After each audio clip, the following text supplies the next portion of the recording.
rural community very seriously because they are ultimately the heart and soul of farming, food and fashion. He tangata, he tangata, he tangata. It's a Māori saying for it's all about the people.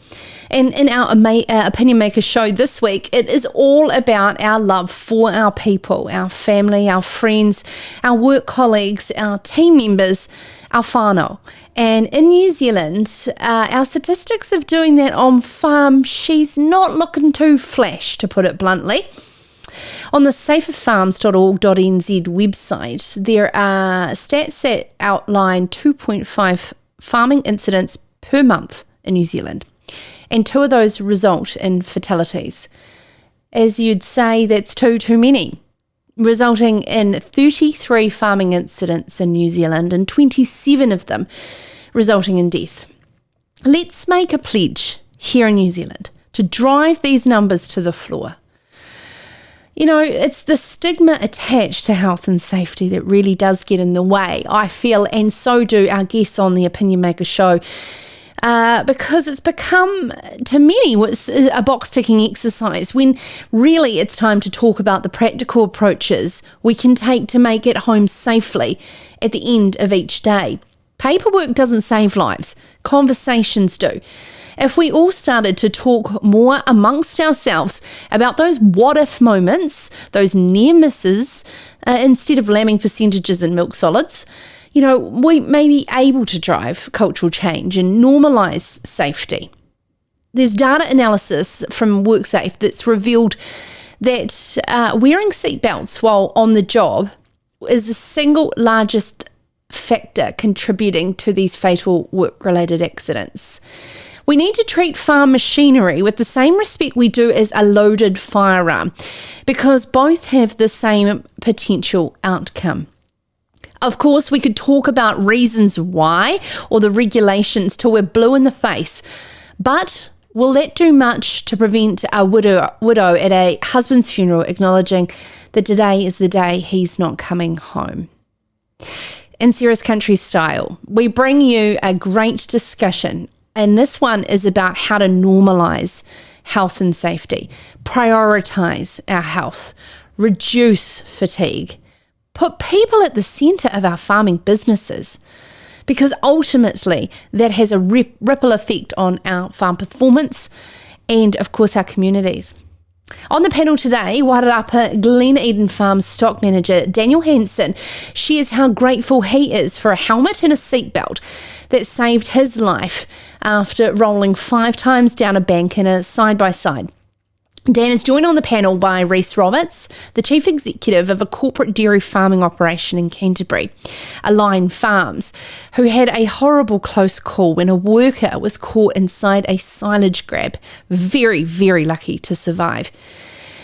And Daniel has farmed all his life, and he was also a part of the Rapper feed run. Align Farms are doing some incredible stuff in the environmental space, but put farm well-being at the absolute forefront of their operation. To close the show, we will discuss how easy it is to set up and maintain a technology that staff and anyone coming and going from a property is being used by over 8,000 New Zealand properties. We're going to have Ryan Higgs, the Chief Executive of Onside's opinion on how it can affect overall farm performance and that health and safety is more now than a box-ticking exercise. First up on our Opinion Maker show, she was left muttering those words no parent or business owner wants to have leave their mouth. Thank goodness he survived. To share her experience from her recent Farmers Weekly Pulpit article, Karen Williams, farmer, mother, safety advocate and Vice President of Federated Farmers, joins us next after this short message from WorkSafe. This is Sarah's Country, produced in alliance with Farmers Weekly, the place New Zealand farmers turn to for a trusted source of in-depth agricultural journalism. Stay connected to the matters that matter most by subscribing to My Daily Digest at farmersweekly.co.nz. Oh, nice boots. Yeah, thanks. They're new. Ben. Ben, you alright? Oh, yeah, sorry, mate. Just meerkatting pretty hard, eh?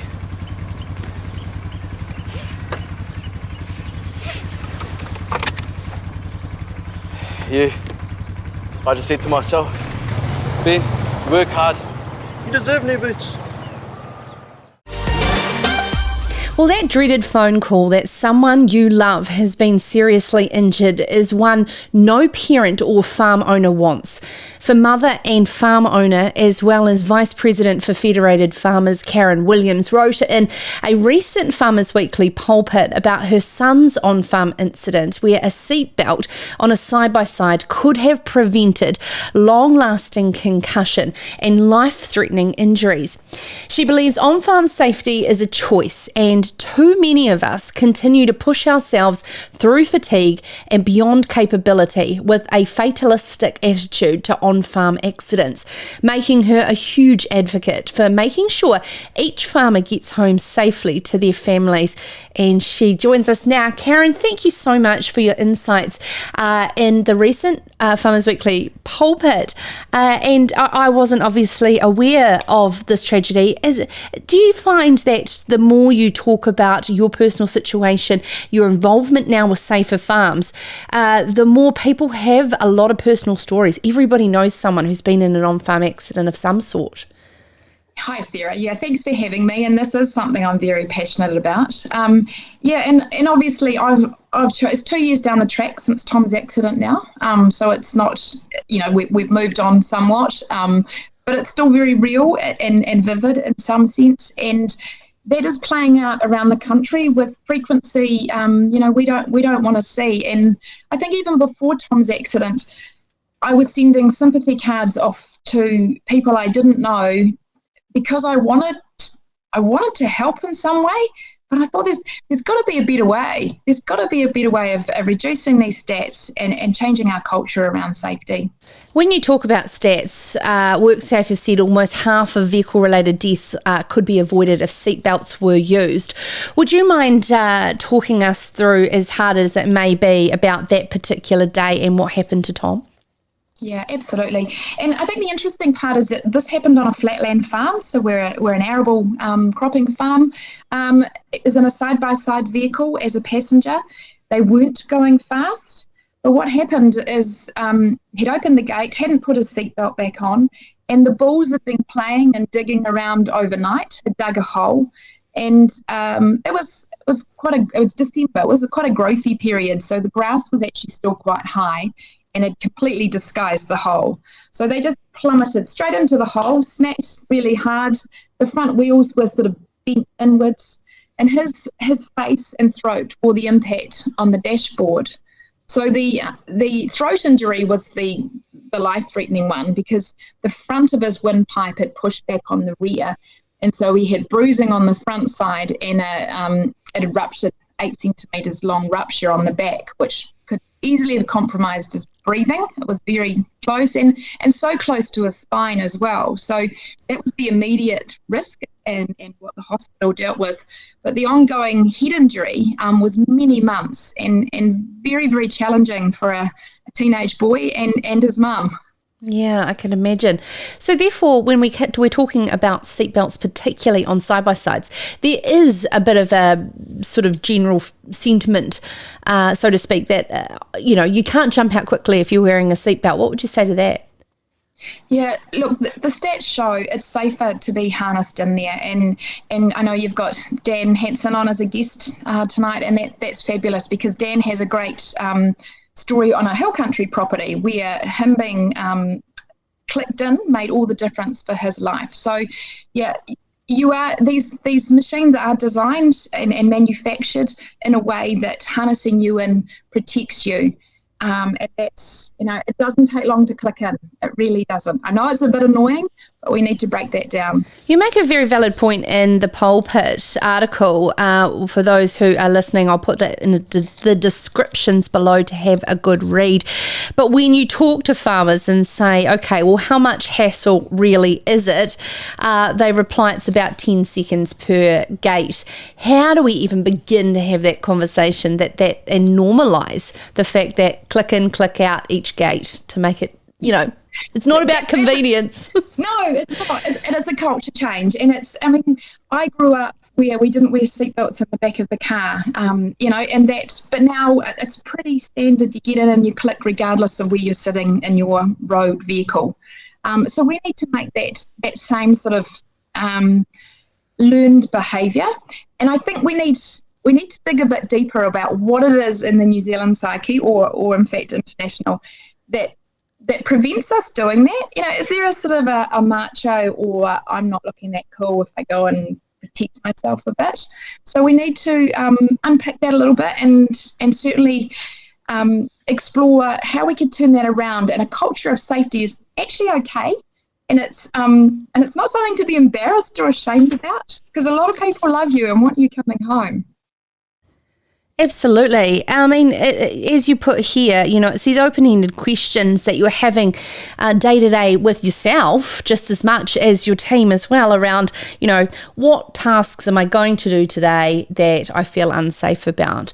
I mean, we are so unconscious in our day-to-day operations that it is actually quite scary.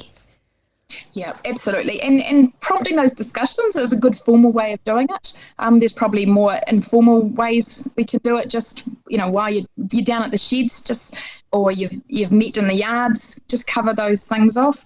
But I think there's low-hanging fruit, and I believe the seatbelt one is that, through to a range of a complete culture change, and we have some demographics, and sadly, it's in that sort of late 50s, 65 plus range, where we have a significant number of on-farm fatalities, particularly from vehicle accidents. And so, it'd be great to pull together some people out of that demographic and work with them, understand what's the pushback about. What is it? Is it a fear that there'll be regulation that you won't be allowed to go on the farm? And that is not what we want. We want our farmers to enjoy their farms as much as they always have, but just with a built-in safety feature there, and the built-in safety feature is what I'm meaning mentally. I mean, we have Chris Biddles, who probably fits perfect into that demographic, a farmer in Northland, who had his own incident. And he just talked so much about fatigue and putting our well-being first so we don't get ourselves into these situations. Farming these days is 2 full-time jobs put together, really. How do you believe that we can actually start to avoid fatigue full stop? Yeah, we need to be talking about it, and we need to stop wearing it as a badge of honour, being busy and going, oh, that's okay, that's all right, that makes us important. So we need to bust that myth open. We need to have really engaged conversations about wellness. What keeps you ticking? For me, it's generally exercise, and I must say the last fortnights I've been a bit slack. But going for a run or walking on the farm, getting to Pilates, just bringing in that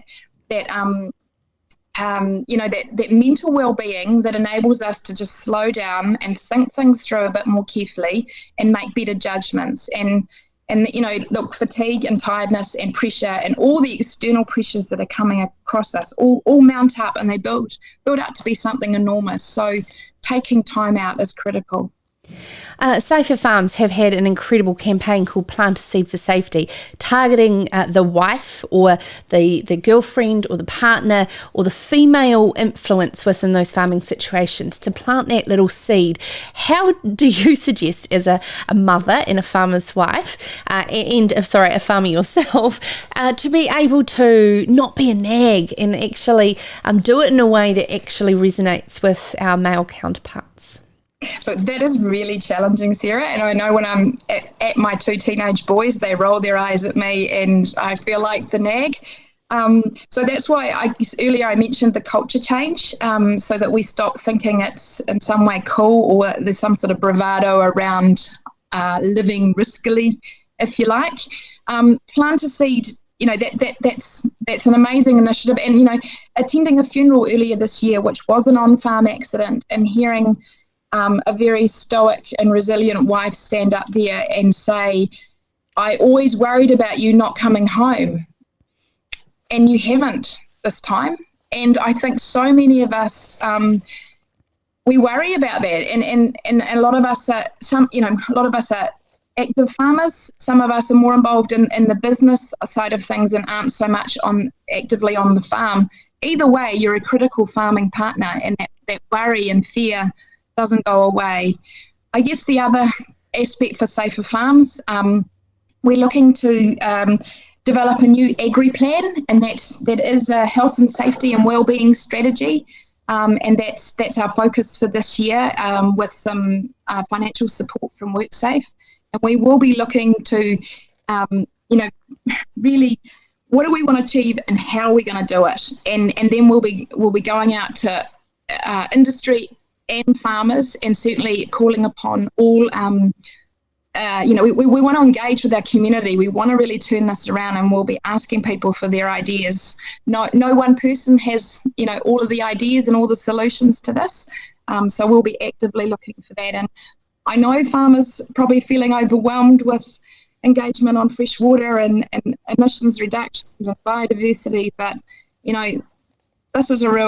this one I'm passionate about, and I would love to be supported in what we can do. Karen, thank you so much. What a moving start to the Opinion Maker show. You certainly moved me there. And, I have family members that love to wear the fact that they're busy as a badge of honour, and personally worry so much about them. Sorry.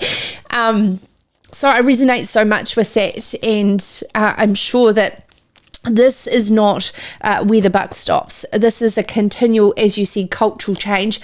And I'm really looking forward to unpacking that over the next hour. Thank you so much, Karen Williams there.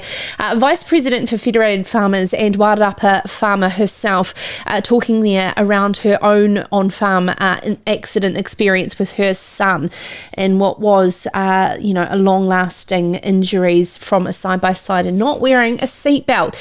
Now, coming up after the break, we're going to be joined on the panel by Glen Farm stock manager Daniel Hansen, who's farmed all his life, and like many farmers, safety is now extremely important to him, as he is grateful for the helmet and seatbelt that he was wearing, as well as Align Farm's Chief Executive Rhys, who is very responsible for not only environmental on-farm but social. How do the likes of our, leaders in those particular executive positions, managing a group of agricultural workers who have had close calls, observe behaviour change and culture change, as Karen pointed out there, in the right direction? All that up next on Sarah's Country. This is Sarah's Country. Catch the latest on the matters that matter most wherever you are. Listen to Sarah's Country on Spotify, iHeartRadio, Apple or Google Podcasts. Try asking Alexa or Siri. Play Sarah's Country on podcast.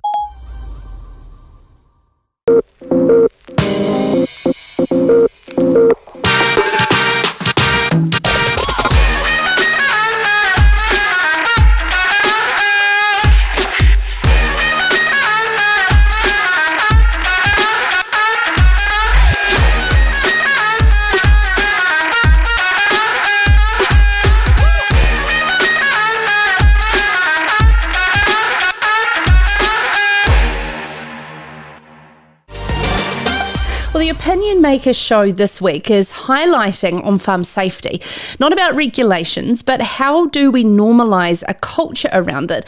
As we did with the Make It Click seatbelt campaign in cars, we subconsciously put on our seatbelt in our vehicles when we hit on the road. Why is a tractor, a side-by-side or a truck on farm any different? Now, on our panel today, we have two gentlemen who have had experiences, both from a family farming situation and also a larger corporate scenario, one in Wairarapa and one in Canterbury.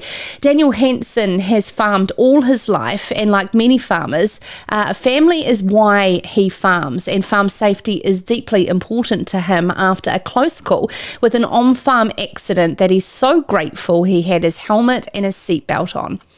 You'll know Daniel and his wife, who were behind the Rapper feed run. That was the feed going to Hawke's Bay from gathering baleage from around the Wairarapa to send to farmers in need battling with drought. Also on the panel, Align Farms Chief Executive Rhys. Now, Align Farms put social and environmental responsibilities at the forefront of their commercial activities, of course aligning with nature, but also alongside that, the extremely important is the well-being of the large group of agricultural workers that Rhys and his team represent. Rhys has also had a close call when a worker was caught inside a silage grab and was lucky to survive. Rhys will share his observations more about that, but the whole point of this panel is to try and find some form of solution to get us on a path of normalising on-farm safety. Daniel and Rhys join us now. Thank you so much, gentlemen, for coming on the show. Thanks for having us, Sarah. Now, Dan, let's start with you and this particular accident that you had that was quite life-changing, I would imagine, and a bit of a shake to the appreciation of the tools that we have around us to use to keep us alive. Absolutely. So when it was just a normal day, it was end of winter, and I was out mustering lambs to go and give them away, and I went up this track and came back down it, but when I went up I was like, that was a little bit wetish, but it's winter, so you get sort of used to that. And coming back down, the side by side, the weight of the side by side just sort of slid, and I tried to round a bit of a bend, and it just carried on sliding sideways and off the edge of the track and rolled 5 times. So that was, and then got to the bottom and undid my seatbelt, undid the net and walked away. I do want to clarify, just following on from Karen Williams's son's incident where he wasn't wearing a seatbelt, and there is that sentiment that if you are wearing a seatbelt, you get trapped in. What was it like when it was rolling? Did you feel safe inside it?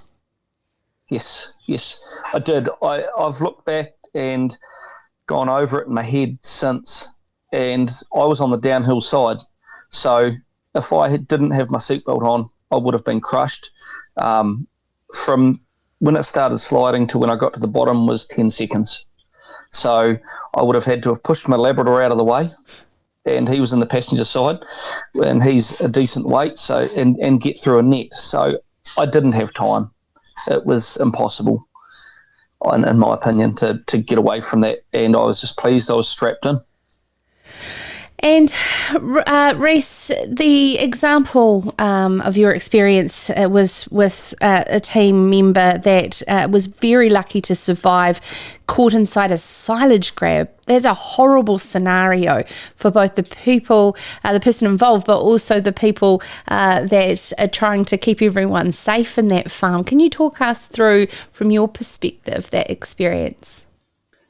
It certainly wasn't a great experience for any of our team. However, when we looked at our business and looked at our 30 team members, we probably looked at the quintessential millennial on his cell phone, probably having an accident, not too well experienced, both in their 50s, both ex-farm owners, being as a team for quite some time, having an accident, and never did we think that someone on a 500 hectare farm could get caught in the silage grab. However, it did happen to us, and effectively, one of the team members was behind a bale cutting the strings, and the driver closed the silage grab, and it went through his back and out his stomach, and then he was lifted into the air. So there was really no winners in that whole process. However, what we did go back to was trying to work out. We've done a lot of learning since then, and we found that a lot of our accidents that do happen on farm happen when people aren't showing their natural human tendencies. So it's either their last day at work or their first day back from work.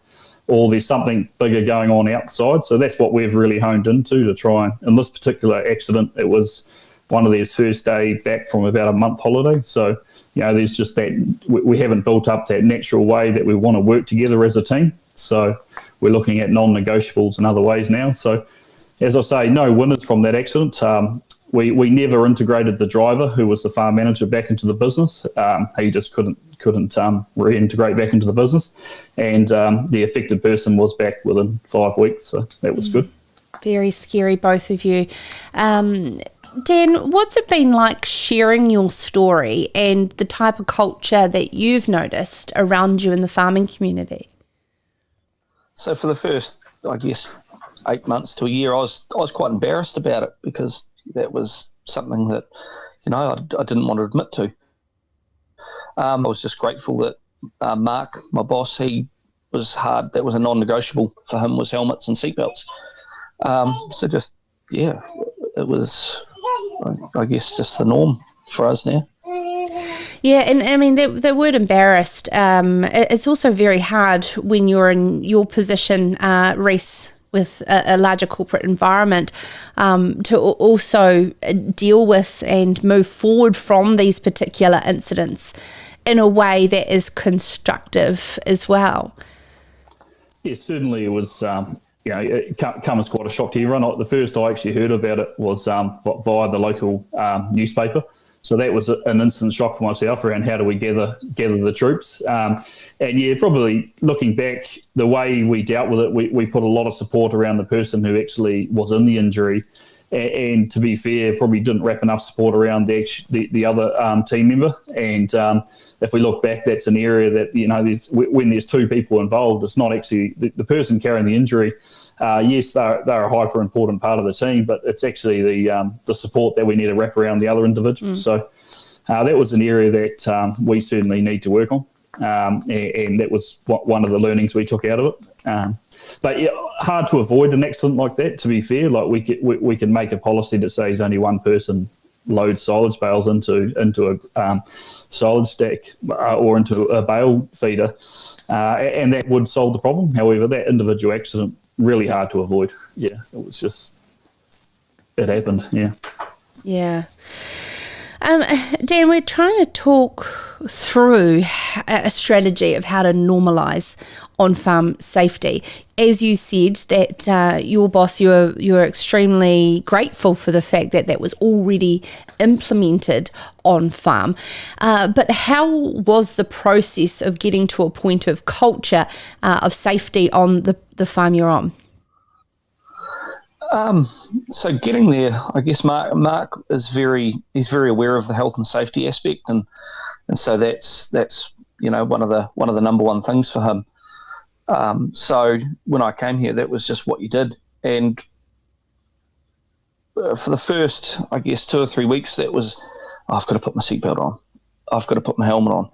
But now, I guess normalising it is the easiest thing, because it's like getting in and out of your car. To go to the supermarket, you automatically put your seatbelt on.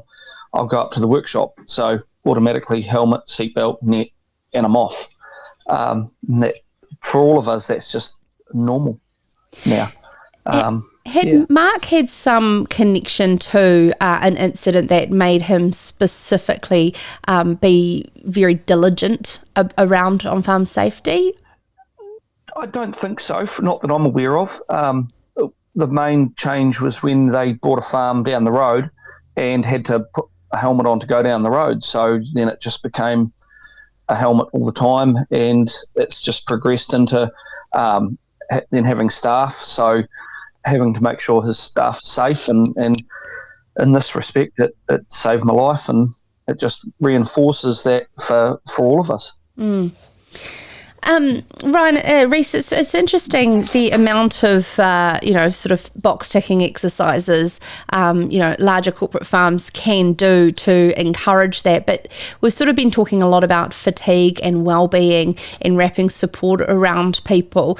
And all your learnings in your particular leadership position, what are the fundamentals that people can take personal responsibility to keep themselves safe and not just rely on the infrastructure of safety around them? Yeah, certainly. I remember post-accident, we looked at, we talked to all our staff and asked them what was the key, what do you want to get out of every job or every task you undertake? And a lot of them answered by, I wanted to get the job done quickly, or I wanted to complete the task and keep the boss happy, or whatever it may have been. However, the fundamental of it was actually about getting them home safe, or keeping themselves safe. So they had a responsibility to themselves. So that's when we introduced what we call the Me and I innovation, which effectively stands for that you are the most important part of this team and this job. And it stands for minimise, eliminate, or innovate. So it's when they take a job, they first sit back and they say, hey, look, what is the most outcome? It's me being home safe tonight. So can I minimise this issue, or can I eliminate the risk, or do I need to innovate? So we're trying to bring that innovation into health and safety. One area that has stemmed from that is we've now created we looked at probably work hours and a fatigue perspective, and making sure that people are showing their natural tendency at work. So they want to be there and they want to keep themselves safe. So we now have an online platform where there's effectively no rosters in our business, and the day split into 3 different shifts, and the staff choose, or the team chooses which shifts they want to do. So if they want to do 1 shift that day, they do 1 shift. If they want to do 3, they do 3. So it's really around making sure we've got teams that want to be there. They also they've refreshed and not fatigued, and they're going to get the job done, and they're not working very long hours. And the other one is now they've got more time to re-engage in the community. And I always have a joke to the team members that going out with your friends on a Friday night and having a good time is actually going to keep you safe at work, because you're actually showing natural tendencies at work. When you block yourself away, these are generally when you're at work and you generally either don't want to be there. So I think it's a lot around the health part. A lot of people look at the safety aspect, but I'd probably look at the health part as just as critical, if not more critical, making sure we've got the right people doing the right job at the right time. So that's probably where we've gone as a business. There's certainly no immunity on offer when it comes to health and safety. You can spend all the money you like, but it won't keep people safe. So that's probably where we've gone down. We've really focused on how do we keep people refreshed and active in our business. Do you know what I absolutely love is when you see more dairy farmers playing rugby on Saturdays. No, I certainly agree, yeah. Yeah, absolutely. Because if we've got the fundamentals right, why not? It shouldn't be an excuse letting work get in the way of the rest of your life. Dan, I want to talk about, the responsibility of those coming on farm and how things have changed considerably. We're going to be speaking to Chief Executive Higgs from Onside Technology, which is a check-in tool. But I just sort of, in your farming career, how much you've seen it changed from when you first started?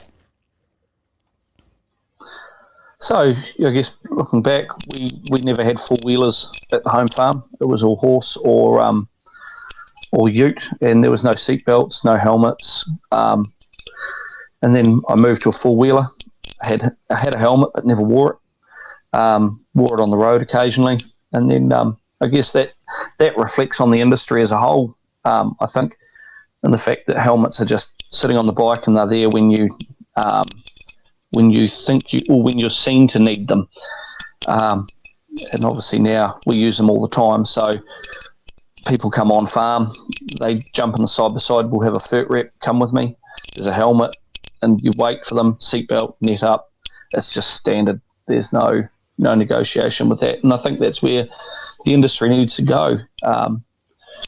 People say, "Oh, but I'm only going across the paddock to open a gate," and then you have the instance like Tom, where there was a bull hole in the middle of the paddock. Well, that's where we've just got to get into the normalisation of making it click all the time. A helmet. After that accident, I had a big crack in the back of my helmet. I'd hate to know what would have happened to my head. So that's where I see it going. Yeah. Rhys, when it comes to what you said back originally was to do with, it was the older experienced farm workers that caught you off guard, thinking, but how unconscious we become to something we see every single day. How do we avoid that when, the assessment of hazards is done once at the start, but on checking ourselves? Yeah, well, I think it's you're right. It did catch us off guard, and we certainly have risk assessments of every job we take, and we have a natural bias to what we think is the most unsafe practices on farm. So effectively, everything we do on farm isn't safe at the end of the day. Like, we could make it safe, but there is an element of hazard involved with every job we undertake in the farm. That's natural farming. So I guess it starts with the culture of the team and making sure that we're embedding, the basic principles into them around helmets and safety and speed. And then as a business, you can take it at next level, like all our quads, for example, have speed limiters and, anti-rollover protection. So I think you just build it from the basic core culture of your business, and then you start looking at where your risk coming from. An area that I don't think is done very well in farming is normalising the data and then getting that data available. So, what gets measured gets managed. If I want to change any result on any of my properties, I just start measuring the data, and then within a week I have management change across the board. No one likes to be at the bottom. So I think that an area that we don't do well is you can go to any discussion group in any farming business and talk about milk solids and talk about live weight per hectare. But very rarely do you hear about lost time injury frequency or any of the above. And I think that's really where we need the next step that we need to take safety in New Zealand is normalising what data we need to collect, and then getting that into the hands of everyone so they can make informed decisions around what is actually causing the issues. Is it motorbikes, or do we just assume it's motorbikes? It could be something completely different. In our business, we looked at any vehicles was where our key risk was, but livestock pose an issue, all of the above. So I would like to see more normalisation of data personally, and then having that readily available would be a critical step for myself. That's a very valid point about having those measurement metrics that we talk about and comparability across operations as well. Dan, what would you like to see change in New Zealand's culture around on-farm safety? Just that wearing a seatbelt and your helmet is normal. And when like we go to discussion group and some don't wear helmets and some do, well, it's almost like it needs to be said you have to wear a helmet, or buckle up, you're on someone else's property. And then I guess that just makes it normal for that, and it makes it sort of carry on farm potentially. Thank I you. guess just trying to normalise that whole thing. Absolutely. Totally valid points. I certainly have been involved, in filming on farms, and this is 10 years ago, and they're sort of getting the cobwebs out of the helmets because the film crew were there. And I certainly have noticed over the last 10 years how much that has changed. Going onto a farm now is certainly a different experience, and so it should be. A guy said to me the other day, the problem with the seatbelts on side-by-sides is that when you put this, make it click in, there's often mud and stuff in there.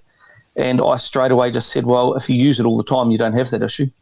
And he was quite taken back, I think, by that. But it's a fair comment. If you use it, it doesn't get filled with stuff. Yeah. So, yeah. Absolutely. If you go back 5 to 10 years ago with health and safety, every time someone come on your farm about health and safety, it was all about document checking. Like, where's your documents? We need to check this. So, a large majority of farms now have the documentation down packed. So I think it's when we do have these people going on farms, it's no longer is it about document checking. It's actually getting out there, checking machinery and making that stuff unacceptable anymore. Like, it's we made not having any documents unacceptable in farming, and I think we did very well at that. But now we need to take it to the next level and say, hey, look, helmets, it's unacceptable. It's a non-negotiable. Speed, it's a non-negotiable, and actually, forcing everyone as a whole to come up. We did it well with document checking. In my view, I think, and the forestry industry did very well out of that too. So I think it's around when we're on farm having the confidence to speak out about how do we step change this business around, documents don't save life, arse covering doesn't save lives. What actually saves lives is actually, being diligent around our people. So. Totally agree, 100%, that we're moving on to the next phase of this. As you said, we've ticked that first box, which was the box that needed ticking in terms of creating some form of industry standard, and now it's about non-negotiables to keep people alive and physical, tangible tools that we can do on farm. Thank you so much, gentlemen, for joining us on this Opinion Maker show, highlighting normalising on-farm safety. Glen Farms Stock Manager Dan Hansen from the Wairarapa, and Line Farms Chief Executive Rhys Roberts. Now, coming up to close, we are going to dive into a rural check-in tool that creates a connected, savvy and safe rural network around your farm. Onside provides everything you need to log health and safety risks, rules and emergency routines, keeping your crew and site visitors in the know.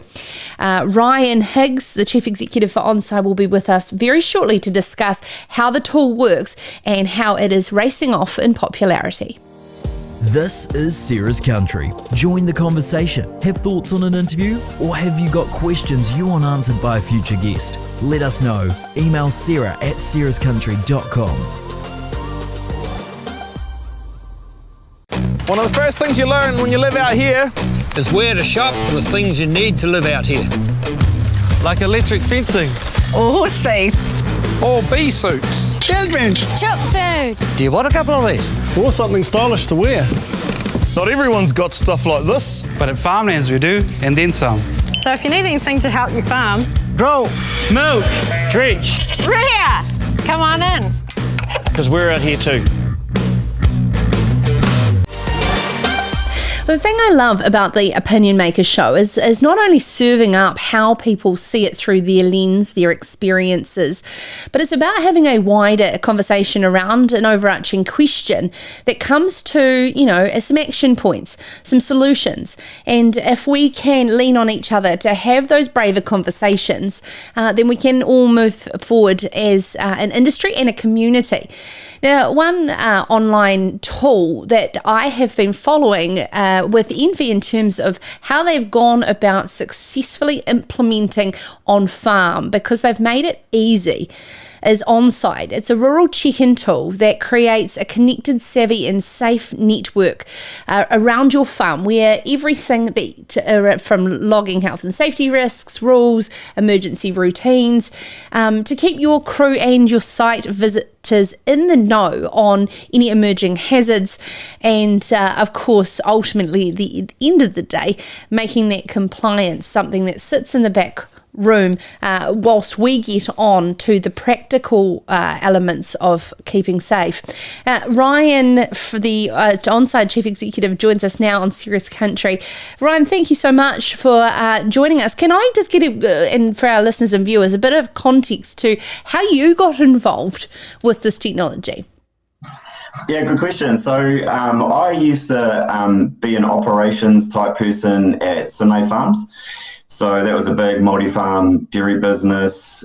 We had 13 farms, 13,000 cows, a team of 80 people, and people coming and going from our properties all the time, like the big, fast-moving, complex places. So we just found it extremely difficult in that business to have a tool where we could, make sure everyone that came through our properties and our teams had all the information that they needed, in their hands to make sure that they could get on with what they needed to do and, be aware of the risks and hazards that were on the properties. So we found that the tools that were available at the time, were difficult to use. So we decided that we would, thought of something that might be a bit more fit for purpose for rural.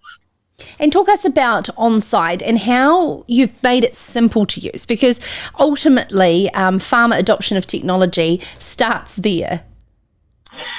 Yeah, I think simplicity is important. I think you've got to understand, how farms operate. So, we're rural people, so we've been there and we've worked in these types of businesses. So I think, it's good to understand that, and then also just being very user focused. So, working very closely with people that are using the product to improve it. But I think, key things with rural are that everything's visual. So that you can see things, the big places, so you can see a map, you can see where things are. And then I think another really, really important thing for these types of solutions is that things are very relevant. So you kind of, remove all the noise and you just hone in on things that are relevant, which is, serious risks that could, potentially kill someone or leave them with a permanent disability and things like that.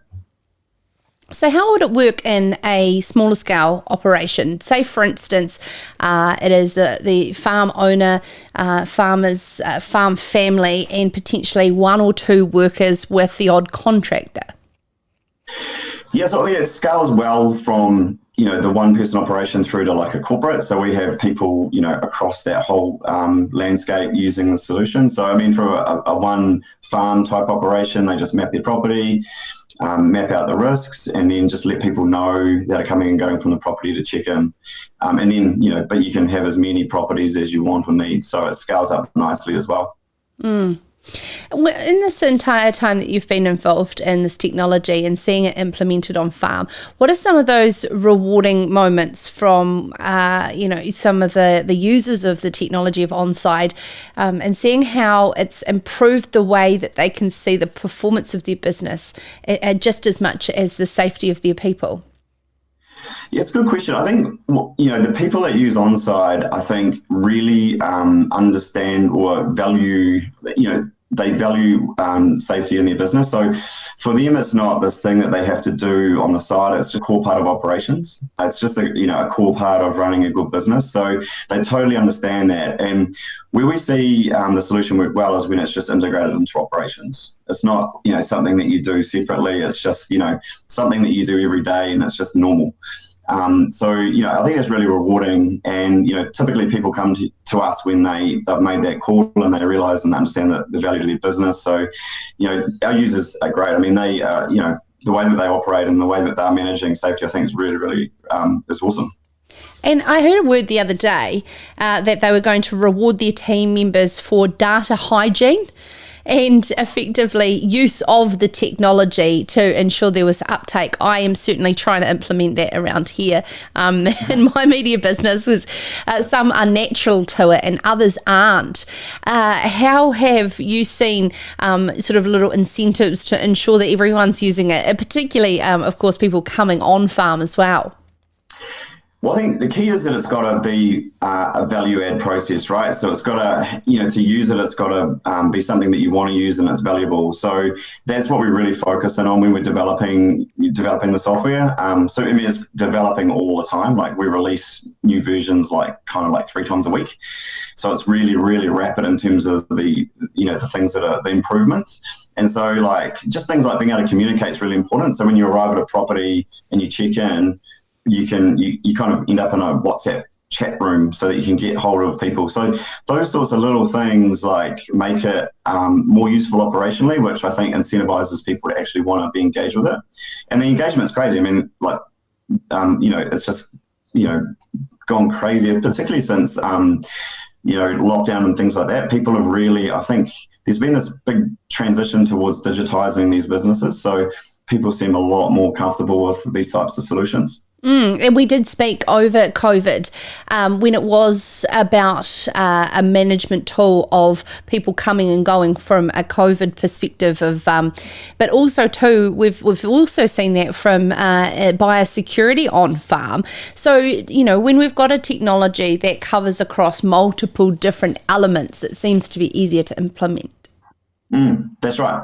Yeah, I think operationally it just has to cover a bunch of things and be really simple and easy to use, but then also be something that people want to use. So it just makes their life easier. And another thing, when I'm constantly talking about new technologies and innovations on farm, and I always come back to the point that it's only as good as its adoption, as we've been saying there. But one big barrier is usually I don't have the time to set it up. Yep.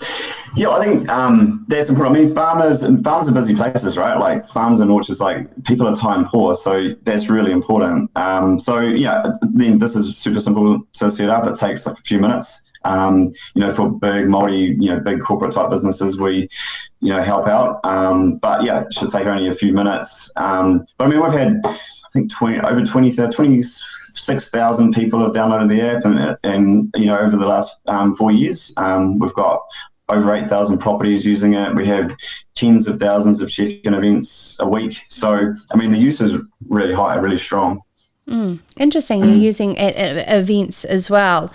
Thank you so much, Ryan, for utilising your skills that you learnt at Sinlay and the frustrations you had, and put it together for the wider good of the industry.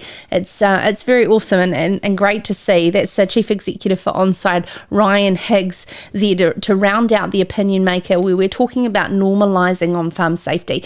And it's very much what I've taken from it is about not only just making it easier, but actually making it a part of our culture first and foremost, and starting to get away from the fact that this is a box ticking exercise.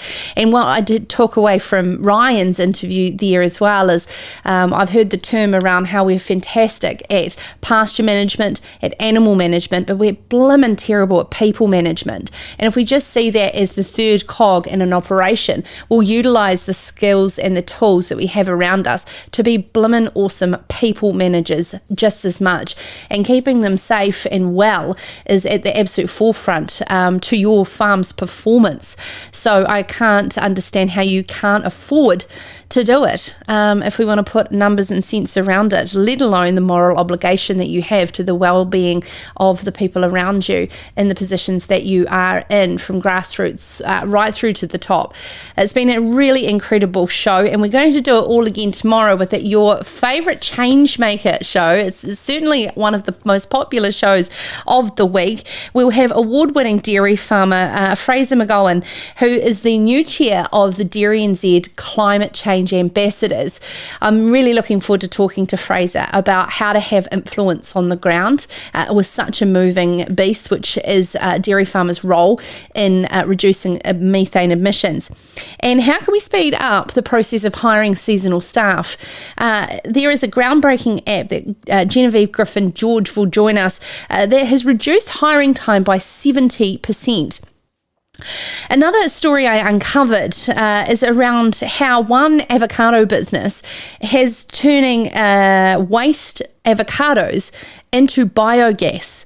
The Olivado's Chief Executive Gary Hammond will join us tomorrow, as well as how can we grow our crops to withstand climate change.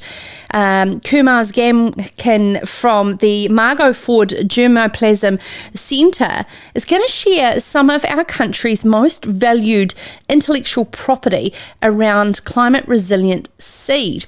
All that on Sarah's Country, 7 p.m. Wednesday live, sarahscountry.com. In the meantime, you can touch base with me for all of your suggestions or feedback, sarah@sarahscountry.com. And a great thanks to my team here at Perrier Media, as well as the wider family at Farmers Weekly, for helping pull this together for you. In the meantime, stay safe, and we will see you very soon. Ka kite anō.